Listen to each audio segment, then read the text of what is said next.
and looking from the top down, and it was such a clear screen. You know, they're really good. Those, I mean, it only lasted a couple of years in the dang thing. You know, those don't last forever. But in any case, just lying there, looking as if I'm on the top of Mount Everest and moving around and so on. That was clearly Uber Mensch, you know, experience. Do I have to like climb Mount Everest? Do you realize that's difficult? You know, people die doing that. You know, it's, you know, you read about those folks and you think they're ridiculous. All they needed to do was use the satellite view, you know, with Google Earth, and they got it. They're all good, right? In fact, the one, let me see if I can. This is totally off base here, but it's so much fun here. I don't know if this is a sly way to get to it or not. I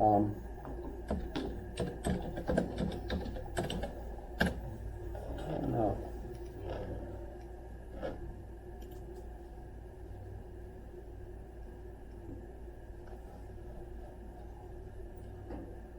No, I don't want any of that. I'll just go this way. Okay. I don't know why I need that.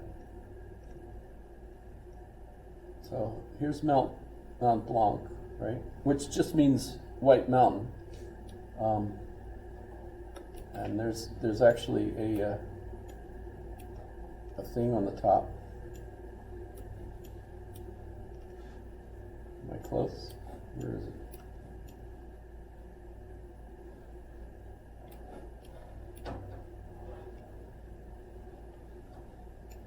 Oh, I'm not finding what I want. Well, I'll just tell you what I saw, because you know you're looking at pictures that photographers have made. If you're looking at the ground view or the street view, they call it, right? So if you take the little guy here and put him, just slide this guy. Maybe, I guess I'm already there. But the one climber had taken a beautiful picture from the very top, snow-covered mountain, looking 360 around. You know, I had the Oculus on, so I could see the whole thing. And you can look up and you can look down, and when I looked down, I realized the guy that just took the picture had peed there first. Yes! That's just so Uber Mensch, you know, for me. You know, and by the way, I got to experience that and enjoy that without climbing, without all the gear, without all the expense and so on. My point of view, that is Trump's. Oh, I shouldn't say that word, but that's even, you know, better than. Sorry, that's just me. But so the idea. Is that, you know, he's interpreting it by saying, you know, you have to walk the mountain to feel that exhilaration of having accomplished the task.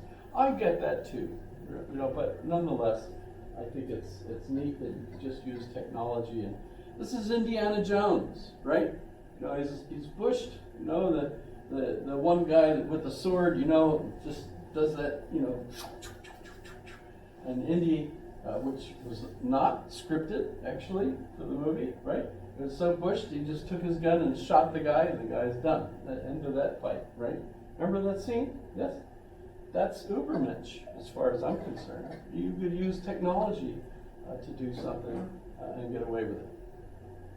But where did he get what turned him, I suppose, I really should mention, is Schopenhauer.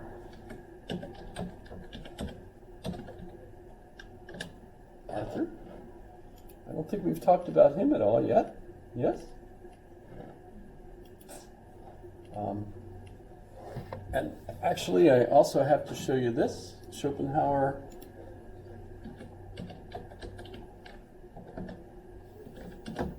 is poodle.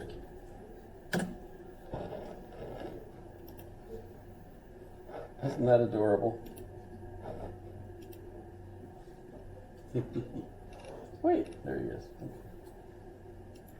The only one that loved Schopenhauer was his dog.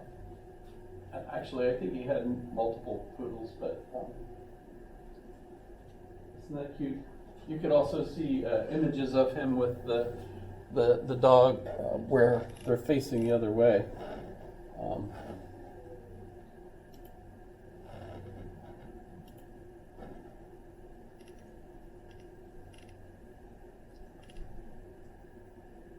Well, kind of like that, but there's even photos, I think, of them. But so, who is Schopenhauer? And he was a student of Hegel that also rebelled against Hegel. Why did he rebel against Hegel, who was his teacher and actually approved his PhD thesis? And so allowed him then to begin teaching in Berlin while Hegel was teaching in Berlin.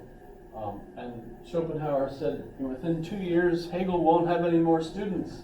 Well, within 2 years, Schopenhauer didn't have any students, and he retired and quit and moved to,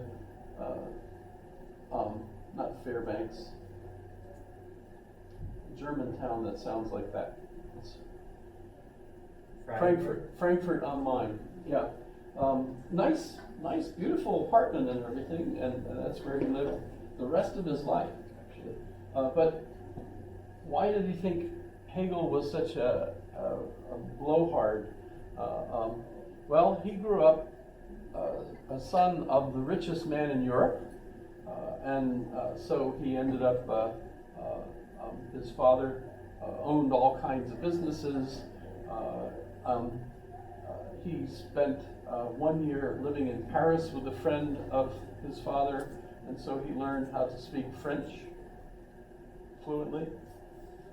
Then he spent a year in London with a friend of his father, living in a house and learning how to speak English fluently, and he was able to travel all sorts of places because he was so wealthy. His mother became a part of Goethe's inner circle, and so he got to visit and spend time with Goethe, and Goethe didn't like him because even though they were all there to listen to Goethe, and Goethe liked being the center of attention, Schopenhauer wanted to be the center of attention, and it's like the student that won't shut up, in Goethe's mind, that's what he said. By the way, I'm fine with you guys talking if you like, that's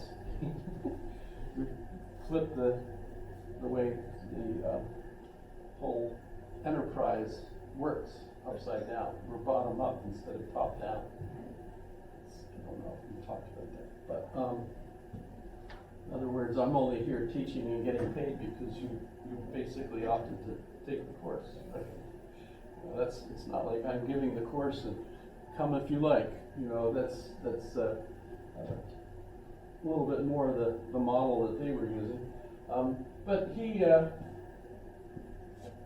wasn't liked even by his mother or his sister. Sister a little bit more, but even his mother didn't like him. And you try to figure out what the heck is wrong with the guy that nobody, even his mother, likes him, only his poodle does, right? And that's because, dogs, they'll love you, as long as you don't chain them up and leave them sitting, out in the cold, that's, dogs are man's best friend, including women, by the way, right? You say? I don't know. Anybody have a dog? Three? We have two. If you see scratches on my hands, it's because we don't trim their claws, and they love us so much they go, you know how they do. So, in any case, Schopenhauer followed Kant and Hegel and thought that the will was, that's what he called it, the will was the thing in itself. And that's because he was also influenced by Buddhism. They consider him to be the first European philosopher that was influenced by Buddhism. And the idea of karma or fate, essentially, is what he's trying to use the word will to represent. And his book is the one that absolutely inspires Nietzsche. In fact, if you go back to Bettany,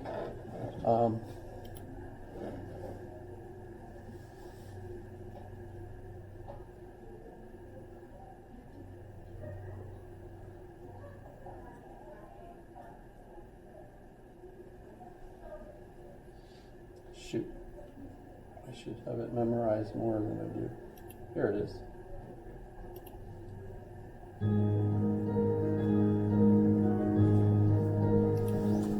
And his first glimpse at an answer came at the age of 21. He decided to become a student of philology, the study of the ancient civilizations and the philosophies of Greece and Rome, and he was in a bookshop when he came across a work that would influence the way he thought and acted for the next decade. It was called The World as Will and Idea, and it was written by a German philosopher called Schopenhauer. As he read it, Nietzsche was transfixed. Schopenhauer was an atheist who'd also grappled with the purpose of life, but his conclusions were beyond pessimistic. Faced with the problem of life's endless sufferings, Schopenhauer's bleak conclusion was that it was best never to be born at all. He argued that human beings were in a state of constant desire. If we didn't achieve these desires, then there was discontent, and even if we did, then discontent would set in anyway. His solution was to face up to the fact that fulfillment is impossible. He encouraged us not to strive for happiness in order to avoid the anxiety and trouble in trying to achieve it. The happiest man, he said, is the one who gets through life with the minimum of pain. Nietzsche said it was like looking into a mirror that reflected the world, life, and his own mind with hideous magnificence. But whilst he accepted Schopenhauer's diagnosis that life was just a cycle of suffering, he passionately disagreed with his life-denying nihilistic conclusions. The idea of giving up on life in the pursuit of one's desires. Instead, he was determined to find a way of affirming existence in spite of its pain. By the way, I think that's the same bookshop that they filmed the other guy finding Aristotle's books. Yes, and I'm pretty sure that book, just noticed none of the other books looked even close to that. So that was a prop. I was just sitting there waiting for her to walk in. That's a obvious film thing, right? And I think it's funny how so many of these individuals discover something in a bookshop, and that's what inspires them. It just sounds so happenstance, to me. But actually, Schopenhauer did have his fan base, even though his philosophy is so pessimistic. I don't like him. I never liked him. And I really was glad to find Rudy Safransky's book about him, because that really explained to me why I didn't like him. So it didn't make me feel like I liked him better. Sometimes you read a biography of someone that you don't like, and as you read the biography and you realize what kind of miserable experiences they had and so on that led them to be the way they are, you kind of understand them, right? Schopenhauer was a spoiled, rotten kid, and probably too smart for his own good, not very social. There's folks that have this as an issue,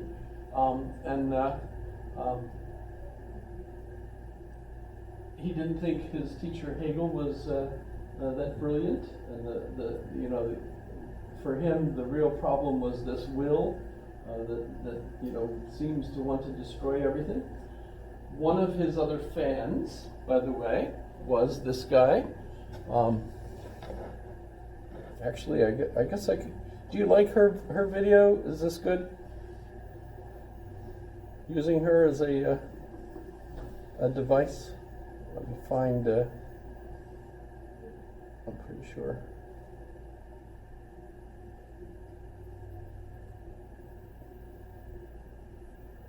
I highly recommend reading the whole thing.